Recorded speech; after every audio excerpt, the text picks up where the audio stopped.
कि अगला सीएम बिहार का चिराग पासवान हो सकते हैं।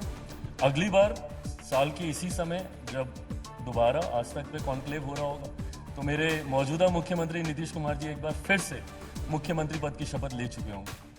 अगला चुनाव भी नीतीश कुमार जी के चेहरे पे लड़ेंगे या आपका पॉजिटिव मैनिफेस्टेशन इस बात पर भी पहुंच रहा है कि अगला सीएम बिहार का चिराग पासवान हो सकते हैं?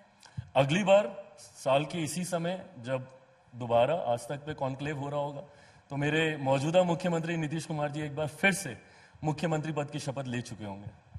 उसके बाद वाले में कुछ तो पॉजिटिव मैनिफेस्टेशन होगा ना आपका बिहार को लेकर। क्या एम्बिशन है? आप बिहार को बदलना चाहते हैं ना? तो नीतीश बाबू को तो बहुत साल मिल गए, बदला है? देखिए, इस बात को अस्वीकार तो नहीं कर सकते और इसको तो मैंने तब भी स्वीकारा था जब मेरी सहमति बहुत से विषयों पर हमारे मुख्यमंत्री के साथ नहीं होती थी। मैंने उस वक्त भी स्वीकारा।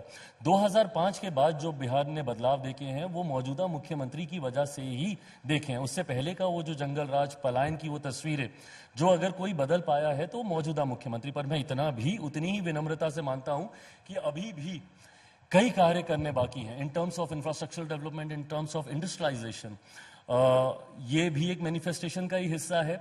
बिहार फर्स्ट, बिहारी फर्स्ट में मैंने सबसे ज्यादा फूड प्रोसेसिंग यूनिट्स की मैंने मैनिफेस्टेशंस की थी। उस वक्त मैंने कहा था कि हाजीपुर से आता हूं, हाजीपुर का केला है, मुजफ्फरपुर की लीची है, भागलपुर का आम है, मखाना है, इन सब के प्रोसेसिंग यूनिट्स यहाँ पे लगने चाहिए। वो भी मुझे लगता है इतनी स्ट्रॉन्ग मैनिफेस्टेशन हो गई थी कि इवेंचुअली मेरे प्रधानमंत्री ने मुझे जिम्मेदारी दी तो फूड प्रोसेसिंग इंडस्ट्री की ही जिम्मेदारी दी।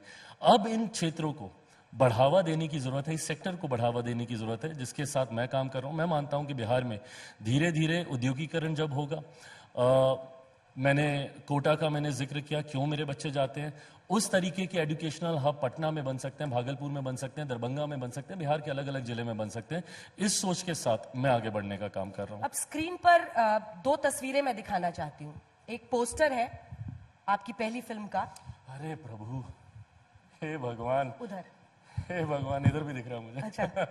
और एक पार्लियामेंट की अभी की तस्वीर है। ये कौन सा मैनिफेस्टेशन है? कोई मैनिफेस्टेशन नहीं है।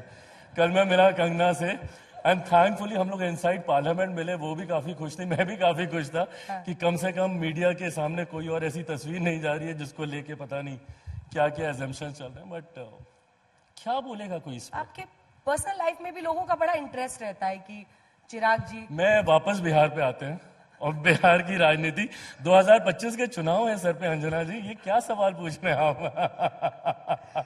तो इतना बता दीजिए कि कितनी सीटें लेंगे आप? जब 5 सीटें आपने लोकसभा में ली तो वो लगभग 12.5% है।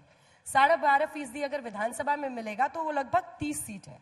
लेकिन आप 43-45 सीट मांगते हैं। मुझे ही नजरें दिखाने लगे गुरेड के, नहीं मैं कोई एस्टिमेट, रफ एस्टिमेट लगा रही हूँ।